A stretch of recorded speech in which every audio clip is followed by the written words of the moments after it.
Meus queridos e amados irmãos em Cristo, a paz do Senhor esteja convosco.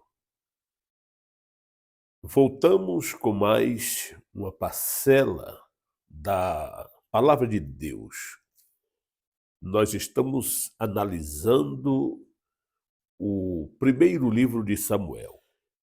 Meu objetivo é deixar a Palavra de Deus analisada, fazer a nossa parte, aproveitar as possibilidades que nós temos democraticamente de falar a respeito de Jesus Cristo e da sua palavra.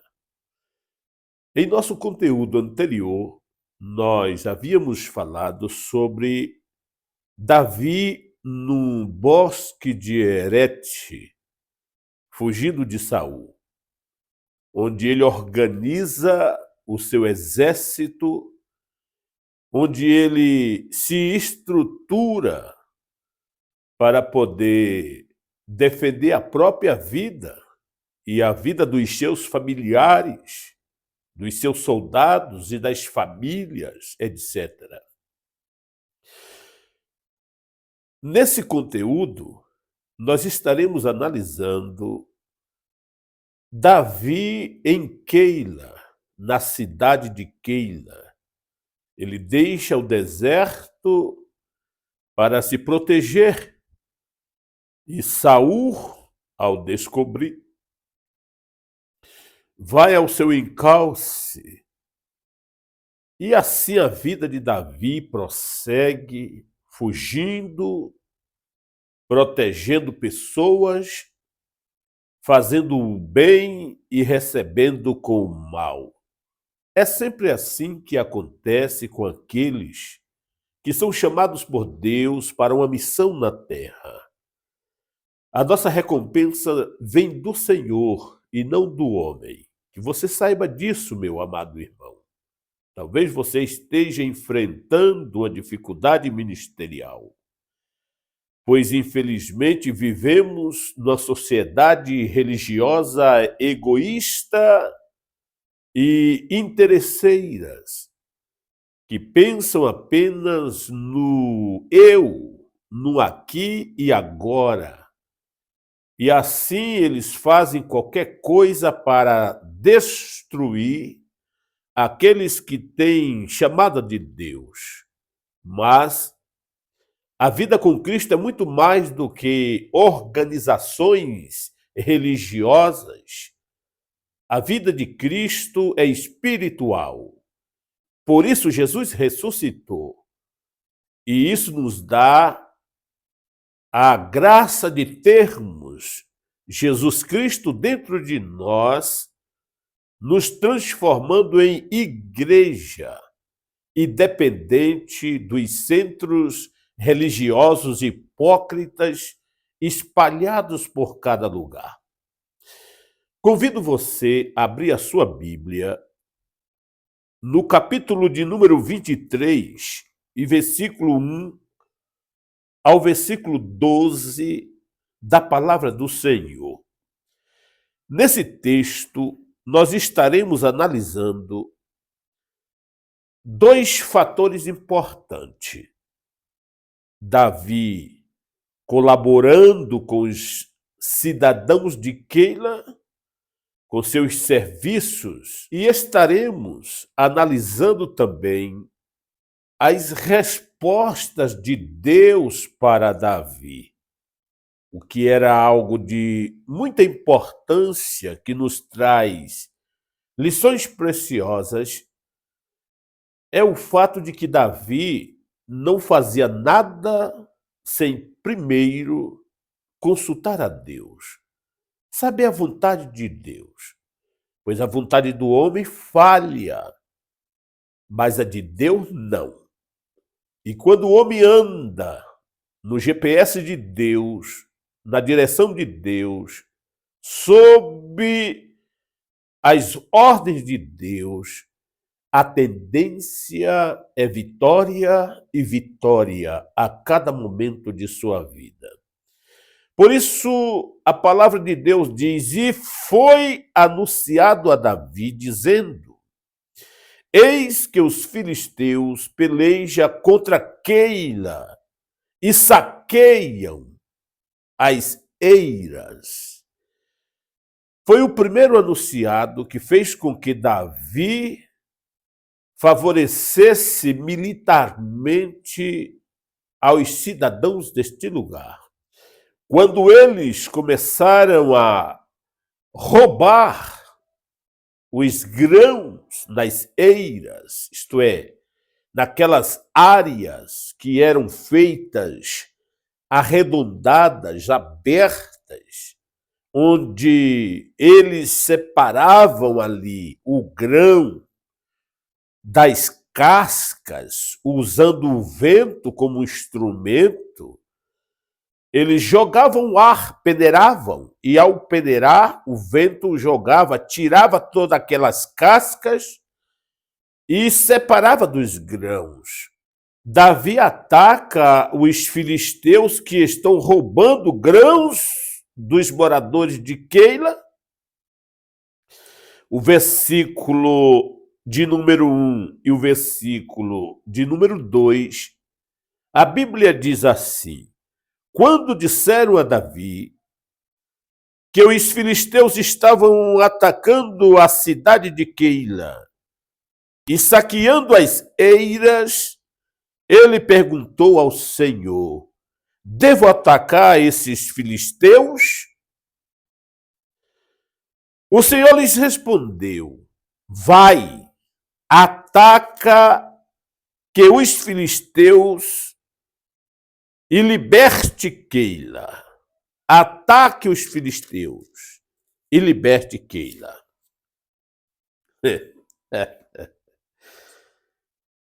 Isto, conforme eu analiso e acho muito importante, Davi buscou ao Senhor. Devo ir? Devo atacar os filisteus? Esta, meus amados, era uma das qualidades de Davi. Davi buscou a orientação do Senhor antes de agir, antes de tomar qualquer iniciativa. Ele ouviu as orientações de Deus e depois agiu de acordo com essas orientações. Isso é muito mais importante, muito mais elevante ou relevante. Melhor buscar a orientação de Deus do que tomar decisões erradas e depois ter que pedir que Deus conserte, que Deus desfaça. Ao contraste entre Davi e Saul, tudo que Saul fazia era errado. E o pior, não se arrependia, não reconhecia. Tudo que Davi intentava fazer, primeiro recebia a orientação do Senhor, a ordem do Senhor. Aí ele agia. E isso fazia de Davi um herói nacionalmente conhecido, um dos mais contundentes guerreiros dos exércitos de Israel. Tanto que ele foi escolhido por Deus como progenitor do Messias, que mais tarde nasceria na sua parentela. A árvore genealógica de Jesus Cristo os coloca como sendo da descendência de Davi. E por isso Davi era um homem formidável, um homem que acreditava em Jeová, apesar de ser um homem falho, porque todos os homens são falhos. Salomão orou e disse em sua oração: perdoe esse povo, porque não há homem que não peque. Olha isto. Os filisteus estavam atacando a cidade de Keila, estavam assaltando todo o mantimento e o fruto de suas colheitas, deixando o povo economicamente falidos. Uma cidade sem alimentação, sem o pão de cada dia, para os seus moradores cuidarem dos seus filhos. Sendo assim, quando Davi recebe esta mensagem, ele chama Abiatar. Lembra de Abiatar? Abiatar, quando fugiu de Saul, conforme a Bíblia, ele trouxe consigo a estola sacerdotal. Ele, como sendo sacerdote, tendo autoridade sobre isso, ele, lá no verso 9, a Bíblia diz: ora, Abiatar, filho de Meleque, tinha levado o colete sacerdotal quando fugiu para juntar Davi em Keila. Quando Davi soube que Saul tramava atacá-lo, disse a Abiatar: traga o colete sacerdotal. E aí nós temos, portanto, as respostas do Senhor a Davi. Deus nunca deixou de responder o seu servo, nunca deixou de dizer a Davi o que deve fazer, quando deve fazer, o que não deve fazer. E isso fez dele um grande herói, conforme estamos a relatar. Nos versículos 6 ao 12, Abiatar traz, portanto, a estola sacerdotal a Davi, e ele descobre que os moradores de Keila planejam, olha isto, entregá-lo a Saul. Você pode entender isto, meus irmãos? Um homem que fez guerra, protegeu a cidade, salvou os seus cidadãos. No entanto, parece que no estalar de dedos, os mesmos cidadãos planejam uma astúcia para entregar Davi a Saul. No versículo de número 7, a Bíblia diz o seguinte: foi dito a Saul que Davi tinha ido a Keila. E ele disse: Deus o entregou nas minhas mãos, pois Davi se aprisionou ao entrar numa cidade com portas e trancas.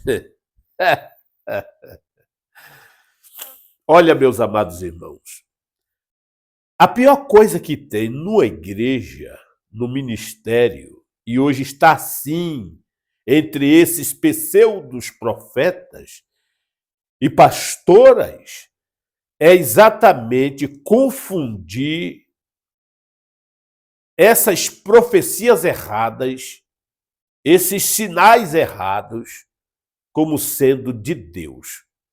A pior coisa que tem é atribuir a Deus algo que Deus não falou, não mostrou, não ungiu, não consagrou, não enviou.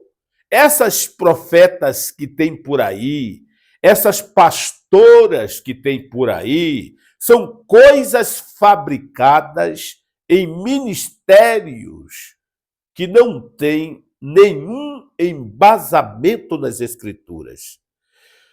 Eu não estou dizendo que as mulheres não devam participar dos serviços ministeriais, mas a Bíblia não reconhece as tais como possuindo um ministério pastoral.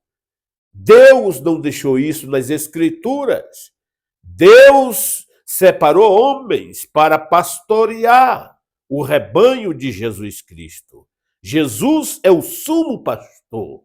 Os pastores são serviçais na casa do Senhor.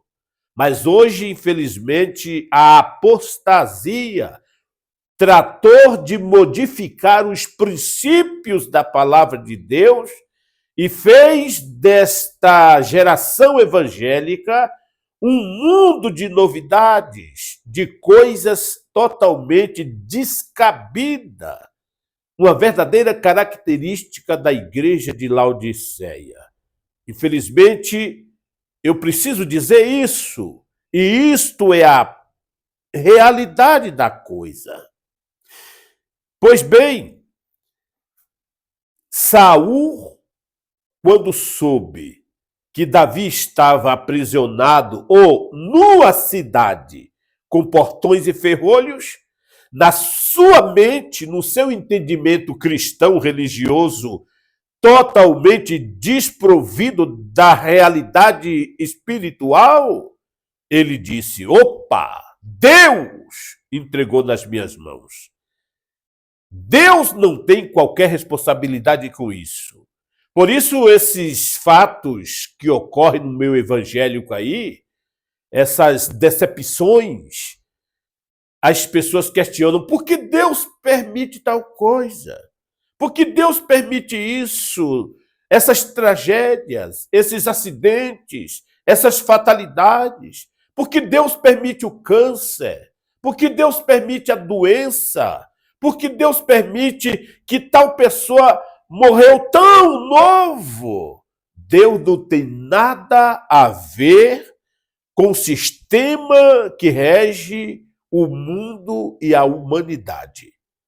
O homem vive, desfruta daquilo que ele planta, daquilo que ele semeia. Se uma cidade não tem estrutura, se o trânsito não tem leis e se tem não são obedecidas, as pessoas vão morrer esmagadas. Se uma pessoa não conserta no avião um processo de sondagem muito profundo na mecânica, vai morrer todo mundo. Pode estar ali quem tiver. O homem mais santo da terra vai morrer. O homem mais influente vai morrer. O homem mais rico vai morrer do mesmo jeito. E não tem nada a ver com Deus. É um conceito errado das pessoas acharem que, por Davi estar na cidade com muros e ferrolhos, Deus o entregou. Ele estava ali tão cegamente querendo matar Davi que qualquer sinal que acontecia era Deus aprovando o seu plano, a sua sagacidade, e assim ele seguia adiante. Ele não parava de perturbar, de tentar matar Davi, porque na sua concepção, Deus estava lhes entregando Davi. O rei estava tão fora da realidade divina que achou aquela situação como aprovação de Deus para um assassinato. Onde tem na Bíblia que Deus autorizou matar, cometer crimes, assassinatos? É uma visão errada desses ateus que estão aí nos podcasts da vida, censurando a Bíblia, blasfemando do santo nome, blasfemam do Espírito Santo, blasfemam de Jesus Cristo, blasfemam de Deus. Todas as vezes que houve certos assassinatos, houve punições na Bíblia. E todas as vezes que Deus ordena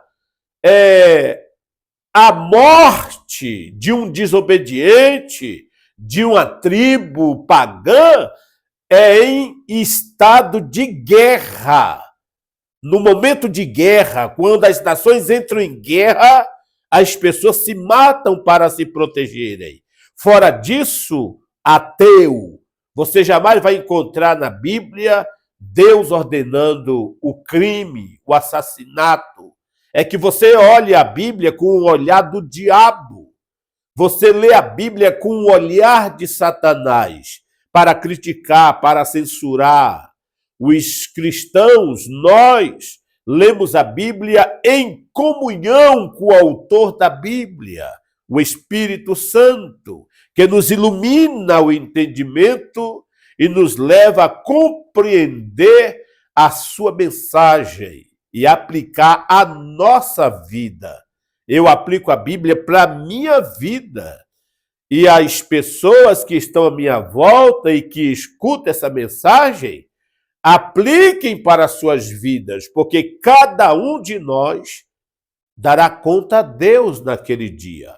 Eu não vou pagar pelos seus pecados e nem você pelos meus. Sendo assim, nem toda oportunidade é enviada por Deus. Nem todas as oportunidades que surgem na tua vida quer dizer que Deus está operando nisso. Às vezes ficamos tão obcecados em conseguir certas coisas que achamos que todas as oportunidades de obtê-las é concedida por Deus. Você quer, de qualquer modo, vencer certos obstáculos da vida, conseguir certas proezas, e aí aparece um monte de oportunidade.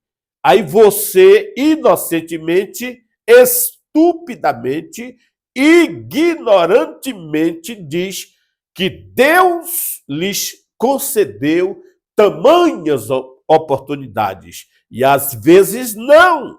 Por isso a importância de se consultar a Deus. Davi não fazia isso. Davi primeiro buscava a orientação do Senhor através do sacerdote Abiatar. E aí vinha a resposta do Senhor. Deus jamais aprova algo em suas vidas que venha contrariar os seus preceitos, as suas leis. Como Deus vai aprovar algo para um cidadão cometer crime, matar um inocente, matar um herói de Israel? Não é uma ignorância confundir certas oportunidades como sendo providenciadas por Deus? Que isto sirva de lição para a sua vida. Se surgem oportunidades, conforme a Bíblia, em sua vida e em seu caminho, o que você tem que ver? Verifique os motivos, veja se você está dentro da vontade de Deus e não apenas na sua vontade. Porque um camarada quer buscar riquezas, buscar ministério, buscar consagração, buscar qualquer coisa nesta vida, aí o diabo lança as suas oportunidades, as suas facilidades. E você não procura entender essas oportunidades que vêm assim, subitamente, e você coloca isso como sendo providências de Deus, e não é. São suas. São meios que você está procurando, que você está causando. Então, quando você começar a ver os frutos negativos desta tentativa mal elaborada, não questiones a Deus, não culpe a Deus, mas reconheça, se humilhe, se põe de joelhos, peça o perdão do Senhor e a orientação do Senhor através do Espírito Santo. E você verá que as coisas começarão a fluir da maneira correta, da forma correta. Os moradores de Keila agora não têm mais preocupação com seus inimigos. A cidade vai melhorar economicamente. A cidade vai estar com os seus armazéns lotados de mantimentos, alimentos para suas famílias, seus moradores. Por quê? Porque um homem de Deus, um guerreiro de Deus, lutou as batalhas do Senhor. guerreou, destruiu o inimigo em tempos de guerra. E assim, Davi libertou a Keila, seus moradores pagaram, infelizmente, o bem com o mal. Davi fez o bem para eles. E, como eu disse há pouco instante, em um piscar de olhos, em um estalar de dedos, eles retribuíram com o mal. Como é triste quando no meio religioso, quando no meio cristão, no ministério, se pagam o bem com o mal. É triste, não é, irmãos? Mas foi isso que aconteceu com Davi quando ele favoreceu aos moradores de Keila. Versículo de número 5, a Bíblia diz assim: Então Davi e seus homens foram a Keila, combateram os filisteus e se apoderaram de seus rebanhos, impondo-lhes grande derrota e libertando o povo daquela cidade. Os soldados de Davi não queriam enfrentar. O versículo 3 diz assim: Os soldados de Davi, porém, lhes disseram: Aqui em Judá estamos com medo. Quanto mais se formos a Keila lutar contra as tropas dos filisteus. No momento, foi um choque para os soldados. Davi, Keila, ali é uma cidade que vai ser muito fácil para Saul nos capturar. Ficaram com medo. Davi já havia consultado a Deus. E Davi, então, faz prova de Deus novamente. Consulta o sacerdote, e aí é onde entra o versículo 5. Então Davi e seus homens foram, Davi consultou o Senhor novamente, versículo 4. Levante-se, disse o Senhor, vá à cidade de Keila, pois estou entregando os filisteus em suas mãos. Guerra. Deus não aprova crime.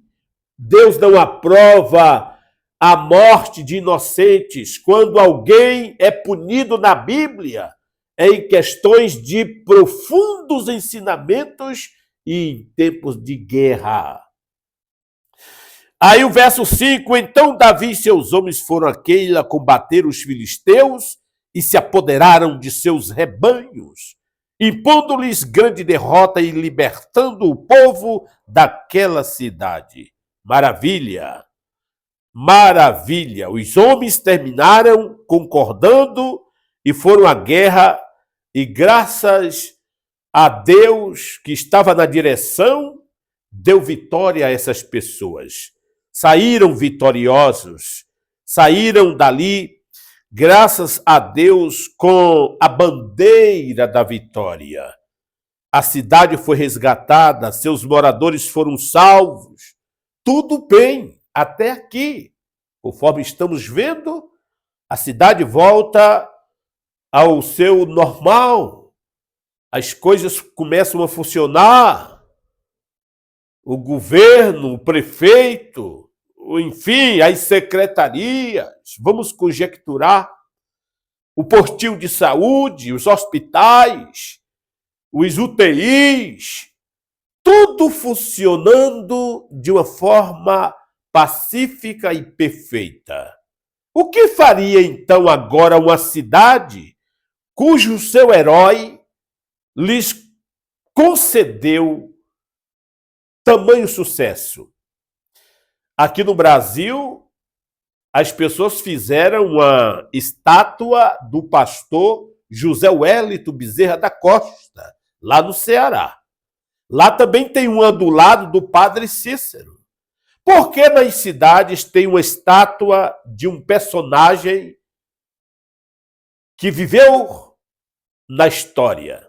Porque fez algo inédito e o povo reconheceu que aquele cidadão foi um grande herói, foi um influenciador que levou o seu povo e seus cidadãos a uma vida de vitória. E o reconhecimento da cidade, fazer aquela estátua, não é uma idolatria, é um reconhecimento do trabalho, dos esforços, do heroísmo de determinados cidadãos que passaram na história. O mínimo que se pudesse fazer a Davi era abrigá-lo, alimentá-lo com seus soldados, não é verdade? Mas não foi isso que aconteceu. Os ingratos cidadãos de Keila, no versículo de número 12, a Bíblia diz assim, olha. Olha aqui para você que está sendo injustiçado no ministério, como eu fui, que dei a minha vida no ministério, me esforcei, fiz de tudo, e no fim das contas eu estou aqui nesta casa desde 2015, hoje é 2025. Nunca me deram aqui uma visita para ver se Antônio Fábio está vivo, está morto, está firme. Não faz falta para eles. Se Antônio Fábio não está ali no culto da ceia, no culto da família, no culto, seja qualquer nomenclatura, a sua ausência não traz qualquer importância ou influência para eles. A sua distância é melhor. Sabe por quê? Antônio Fábio pensa que nem eles, é teólogo que nem eles, conhece a Bíblia que nem eles, e por isso deve ser mantido afastado, é melhor. E um dia um pastor disse para mim, eu prefiro lidar com crente burro do que com você. Você e eu pensamos igual. Eu tive o desprazer de ouvir disto de um homem que se dizem ser um pastor. E acredite, aqui eu produzo mais, vivo mais, sinto mais a comunhão com meu Deus do que no meio dessas cobras, dessas serpentes que fazem o que puderem para se manterem no poder, nos holofotes. E os rebanhos de Cristo não conseguem ver isso nesses homens. Mas nós que estamos lá nos bastidores, sabemos como a coisa funciona. O que eles puderem fazer para puxar o tapete, jogar teu ministério no lata de lixo, eles fazem. Mas graças a Deus, quem te chamou, quem te ungiu, quem te enviou, é aquele que diz, eu estou contigo. Vai, Davi, eu entregarei os filisteus nas tuas mãos. E o verso 12 diz assim, olha, Davi novamente perguntou, será que os cidadãos de Keila, perguntando a Deus, será que os cidadãos de Keila entregarão a mim e a meus soldados a Saul? Davi ora a Deus esperando uma resposta. Batalhou, guerreou, protegeu, salvou, deu dignidade, segurança à cidade e o retorno foi esse, olha. Olha aqui a resposta de Deus. E o Senhor respondeu assim, entregarão, Davi. Entregarão. Então Davi e seus soldados, que eram cerca de 600, partiram de Keila e ficaram andando sem direção definida. Quando informaram a Saul que Davi tinha fugido de Keila, ele interrompeu a marcha. Agora, se põe na condição de Davi, se põe no lugar de Davi, que fez o bem e recebeu com mal por esses cidadãos ingratos que não reconheceu o trabalho de Davi. E agora um homem com seus 600 soldados, famílias, mulheres, crianças, animais de leite, evidentemente, camelos, enfim, todo tipo de vida daquela época, Davi começou a sair erradamente pelos desertos, sem saber para onde. Davi saiu como Abraão saiu, sem destino, para onde vamos agora? E isso foi mexendo com o ego dos soldados, evidentemente, porque eram pessoas que tinham mulheres e crianças. Veja a situação que os cidadãos ingratos de Keila fizeram a Davi. Veja a ingratidão deles. Davi e seus homens salvam todos eles e mesmo assim estavam determinados a entregar Davi ao seu maior inimigo. Entregar Davi a pena capital, a pena de morte. Meus amados irmãos, isso é sério. Quantas igrejas na atualidade agem como os cidadãos de Keila? Não suportam aos Davis que produzem, que fazem, que são usados por Deus, que têm em suas vidas a unção do Espírito Santo. Quantas vezes na igreja, eu sentado ali no meu banco, quietinho, ouvindo a palavra, cultuando a Deus, chegava um cooperador, um diácono, um presbítero, um irmão, e dizia: irmão Fábio, o irmão não trouxe mais aquela palavra, está fazendo falta. Sempre eu ouvia um e o outro vindo a mim, fazendo essas reclamações. E me partiu o coração. Por quê? Porque as pessoas, os bastidores que estavam ali, sempre procurava tirar de foco, tirar de cena. Essa é a realidade que ocorre nos ingratos que você viveu a vida. Meus meninos cresceram, eu ministrando a palavra no campo missionário, na obra de Deus.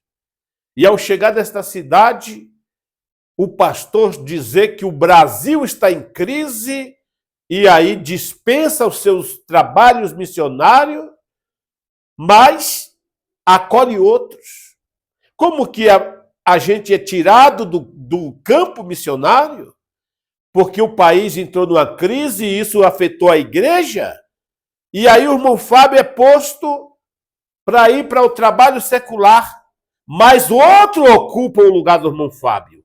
Então não é crise, é canalice, é hipocrisia, é um trabalho realizado com falsidade, com esquemas que Deus não aprova. E eu orei a Deus: Senhor, e o que eu vou fazer da minha vida? Sem casa própria, sem emprego, sem um lugar para morar. E aí vocês vão conhecer a minha história breve no meu livro, Fiz Missões para Cristo, onde vamos relatar todos os fatos, todas as coisas, tudo que Deus fez através do nosso ministério e faz. Apesar das nossas falhas, Deus jamais afastou dos propósitos do meu coração. E eu jamais afastei do meu Senhor, do meu Cristo, que me salvou aos 16 anos de idade, me tirando da situação terrível no sertão da Bahia. Eu jamais abandonaria aquele que fez algo por mim, salvando a minha alma.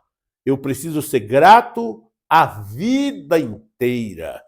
E Deus tem me sustentado que assim eu faço, eu viva agradecendo a Deus por esta salvação maravilhosa. Quantas igrejas na atualidade que agem como os cidadãos de Keila não suportam a Davi, meus irmãos, não podem tolerar a Davi e preferem se associar a Saul. ao lado oposto, ao lado carnal, infelizmente. É essa polarização que está acontecendo hoje no Brasil secular. Essa política entre esquerda e direita. Veja quantos prejuízos tem trazido para a nação. Por quê?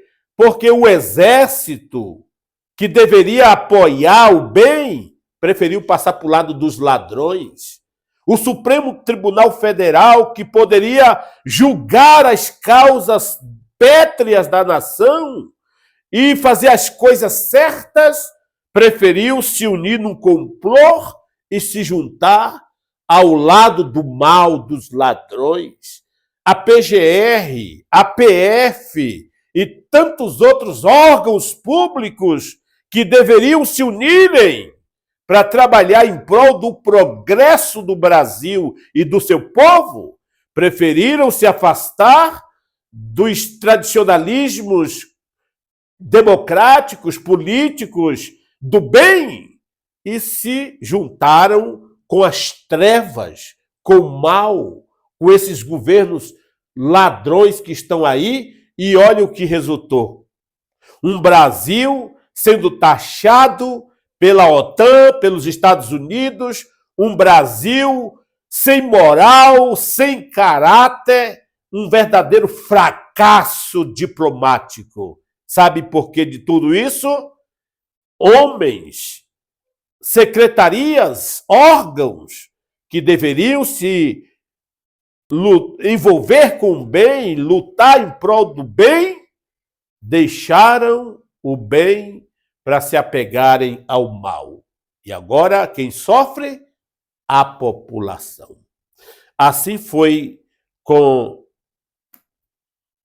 Keila, que recebeu o bem de Davi e pagou com o mal. Mas, no próximo conteúdo, Davi, então, começa a andar sem qualquer orientação pelo deserto, e ele vai até o deserto de Zif, e ali ele arma o seu acampamento esperando as respostas de Deus. Que Deus lhe abençoe, que essa palavra sirva como elevo espiritual para a sua vida. E não se esqueça de orar pelo irmão Fábio. Preciso das suas orações para que eu prossiga nesse projeto, analisando a Bíblia do Gênesis ao Apocalipse. E eu disse a Deus, me dê vida e saúde, Senhor. Ao concluir isto aqui, a minha vida está nas tuas mãos. Um forte abraço, Deus lhe abençoe e até a próxima.